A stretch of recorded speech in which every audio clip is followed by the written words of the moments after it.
Isolation is something that I'm very well acquainted with. When chosen voluntarily, it can feel oddly intoxicating. Being alone can be peaceful. When you're alone, you don't have to tolerate people's analytical, sometimes judging eyes, or the hustle and bustle of everyday life. Avoiding trouble, looking for validation, being cautious and helpful, or conversing with someone you do not care about. The beauty of isolation is the comfort, peace, and freedom that comes with no rules. Because being alone means you set your own rules. You can do whatever you want, whenever you want, however you want, without having to consider anyone else or their feelings. Isolation is a comfort sometimes, especially in the toughest times. After all, when you're alone, no one can hurt you but yourself. However, like with most things in life, isolation obviously has its bad sides, and whatever is intoxicating has a tendency of poisoning you slowly. Your peace leaves room for loneliness to creep in and the fear of the unknown. You start to feel jumpy at any unrecognized noise, more anxious at every unscheduled doorbell, and knowing if anything happens, you're pretty much on your own.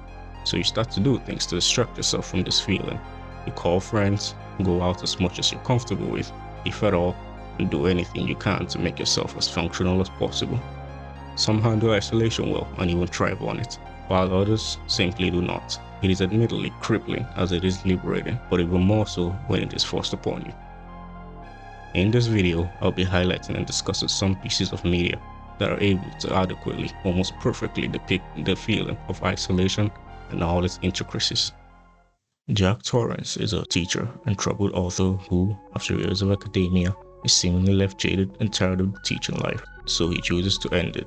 Of course, he still needs money, so he decides to take a new, lucrative and simple job of being a caretaker, along with his family at the remote Overlook Hotel in the desolate Rocky Mountains. The hotel has quite a reputation, as the last caretaker family were apparently murdered by the father who turned mad after spending time in said hotel.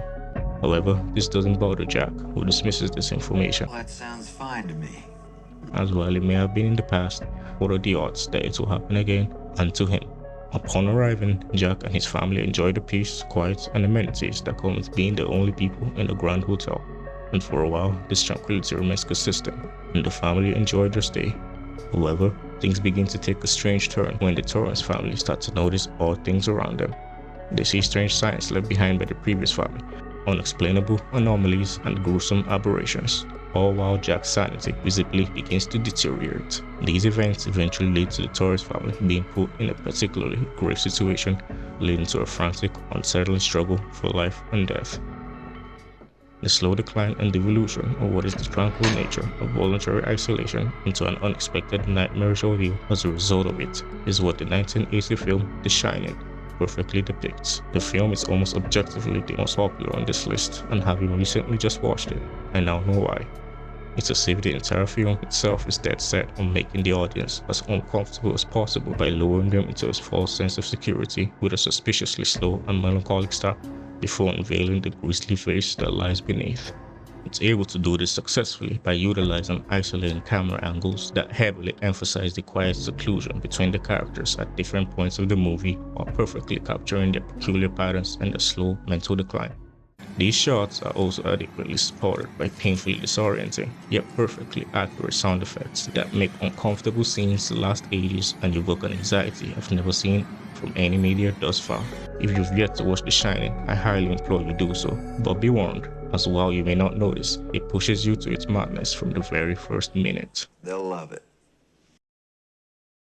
A lonesome woman frantically leaves an affluent, well-secured building in the dead of the night. She anxiously waits for and jumps into an arriving vehicle, proving what we just watched was an orchestrated escape. It is then followed by the violent sound of breaking glass and an unknown figure trying to stop the woman's escape, but thankfully to no avail. The woman who barely made it out was Cecilia Cass, and the man she evaded was her abusive, controlling boyfriend, the wealthy optics engineer Adrian Griffin.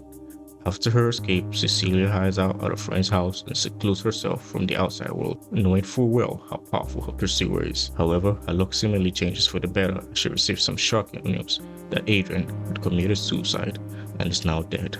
Hearing this news, Cecilia begins to gain hope at even a semblance of a more stable life and begins her journey to becoming a more functional person.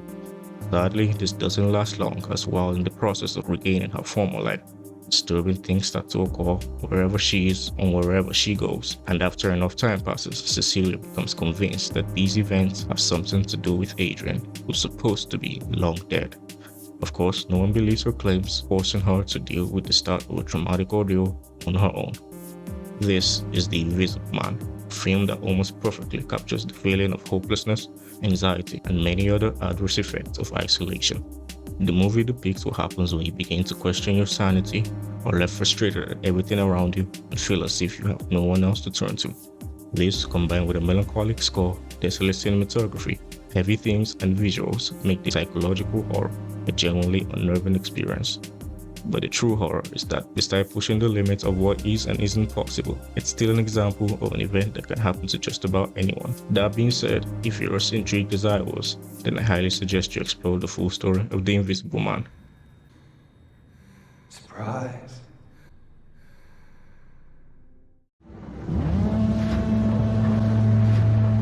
A deafening siren blows in the distance, and a sole source of light cuts through the darkness. Two men emerge from it on a small, rocky island far off the nearest coast.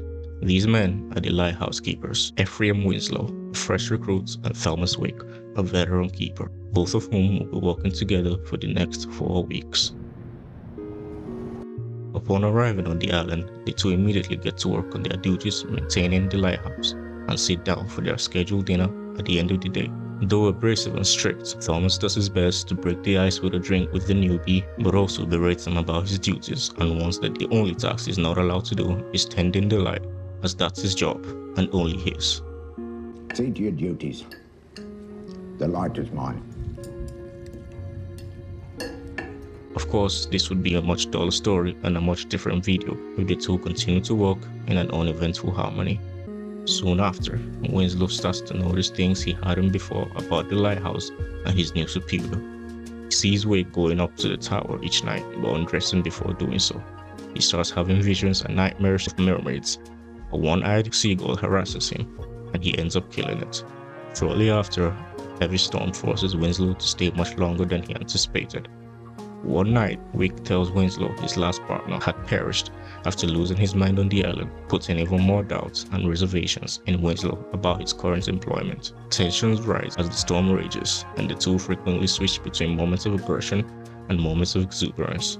However, in these moments, an unsettling feeling begins to creep up as we learn more about these two's past and how visible the effects of isolation are on them and their psyche, the result of which is as unexpected as it is haunting.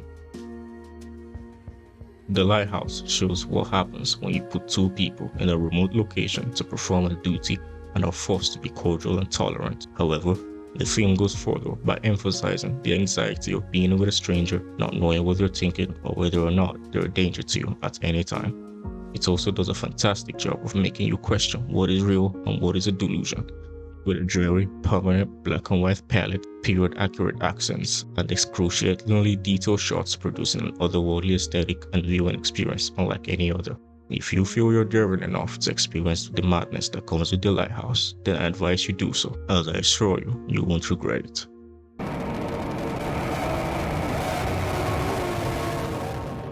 So far, we've discussed what happens when unfortunate circumstances from voluntary actions force one into isolation. But what if you never had a chance from the very start? When you know nothing but isolation, when you can't perceive anything else because you're so used to it, and when you dread the next visitor? Well, then you know exactly what the lives of Joy and Jack are like. Much like you and me, the two spend their time eating meals, exercising, watching TV, talking, learning, and more. However, unlike you and I, they have no choice but to do all this in a single room like they have been for the last 7 years. Jack being only present for 5 of those years. This all started 7 years ago when Joy was kidnapped by a man only referred to as Old Nick, who forced her into a shed and has been sexually abusing her every day since, only providing the necessary items every week to keep both her and her son alive.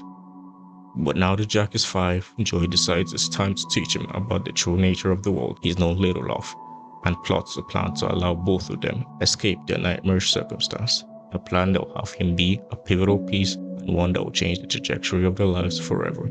Room is a 2015 thriller that gives viewers a glimpse into the lives of unfortunate victims of trafficking, abuse, rape, and more. It shows us what happens when the person is born into these circumstances, knowing nothing about the world and having their whole lives be nothing more than four walls and a roof.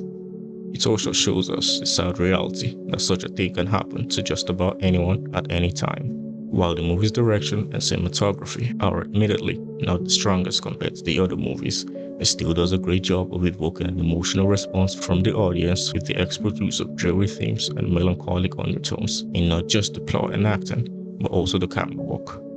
The movie leaves a certain lasting impact on its audience and presented new fears that I didn't think I had to worry about. Nevertheless, it's a movie that provides a unique experience and one I believe more people need to see.